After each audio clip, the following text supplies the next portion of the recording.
Welcome to JC Roy Kitchen. இன்னைக்கு நம்ம சேனல்ல பீர்க்கங்காய் கூட்டு எப்படி செய்யலாம்னு பார்க்கலாம். அதுக்கு முன்னாடி நம்ம சேனலை ஃபர்ஸ்ட் டைம் பார்க்கறீங்கன்னா மறக்காம Subscribe பண்ணிக்கங்க. பக்கத்துல இருக்க பெல் ஐகானை கிளிக் பண்ணிக்கங்க. இப்போ வாங்க வீடியோக்குள்ள போலாம். பீர்க்கங்காய் கூட்டு செய்யிறதுக்கு ஒரு 3 டேபிள்ஸ்பூன் பாசிப்பருப்பு, ஒரு 3 டேபிள்ஸ்பூன் துவரம்பருப்பு எடுத்துக்கிறேன். நான் வந்து ஒரு 2 பெரிய சைஸ் பீர்க்கங்காய் எடுத்தனால நான் 6 டேபிள்ஸ்பூன் மொத்தமா பருப்பு சேர்த்துக்கிறேன். நீங்க உங்களுடைய பீர்க்கங்காயோட சைஸ்க்கு ஏத்த மாதிரி பருப்பு கூடவோ கம்மியாவோ சேர்த்துக்குங்க. இப்போ நம்ம எடுத்து வச்ச பருப்பு வந்து நல்லா கழுவி வச்சிருக்கிறேன். இது கூட நம்ம பீர்க்கங்காவை சேர்த்துக்கலாம். இப்போ கழுவி வச்ச பீர்க்கங்காவை இதுல சேர்த்துக்கலாம். நான் வந்து இந்த சைஸ்ல கட் பண்ணியிருக்கிறேன். ஏன்னா நம்ம குக்கர்ல வச்சு வேக வைக்க போறனால நமக்கு சின்னதா கட் பண்ணா குழஞ்சிரும். சோ கொஞ்சம் பெரிய சைஸ்ல நம்ம கட் பண்ணி போட்டுக்கலாம். இப்போ இது கூட ஒரு 2 பச்சை மிளகாய் வந்து சேர்த்துக்க போறேன். உங்க காரத்துக்கு ஏத்த மாதிரி நீங்க சேர்த்துக்கங்க.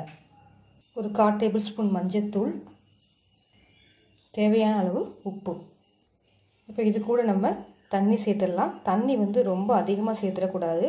உங்களுக்கு அப்புறம் குழம்பு மாதிரி ஆயிரும். கொஞ்சமா சேர்த்துக்கலாம். நான் இந்த அளவுக்கு தண்ணி சேர்த்திருக்கேன். கொஞ்சம் காய் வந்து லைட்டா முங்குற அளவுக்கு நான் தண்ணி சேர்த்திருக்கேன்.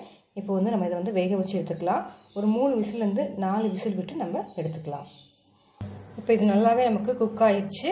இத வந்து நம்ம தாளிச்சு விட்டுற வேண்டியதான்.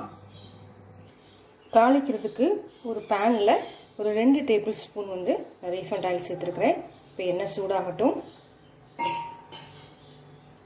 எண்ணெய் சூடானதும் கொஞ்சம் கடுகு, ஒரு 1/4 டீஸ்பூன் சீரகம், வரமிளகாய் போட்டுருக்கேன்.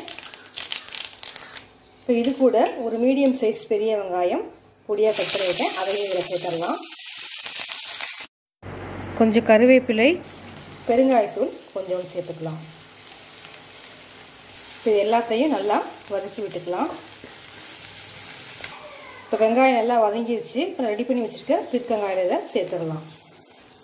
இந்த வெங்காயத்தை பீர்க்கங்காய் கூட சேர்த்துடலாம்.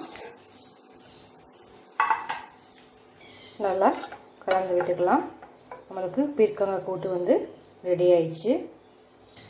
இப்போ நமக்கு சூப்பரான பீர்க்கங்காய் கூட்டு வந்து ரெடி ஆயிடுச்சு. நீங்களும் உங்கள் வீட்டில் இதே மெத்தடில் ட்ரை பண்ணி பாருங்கள்.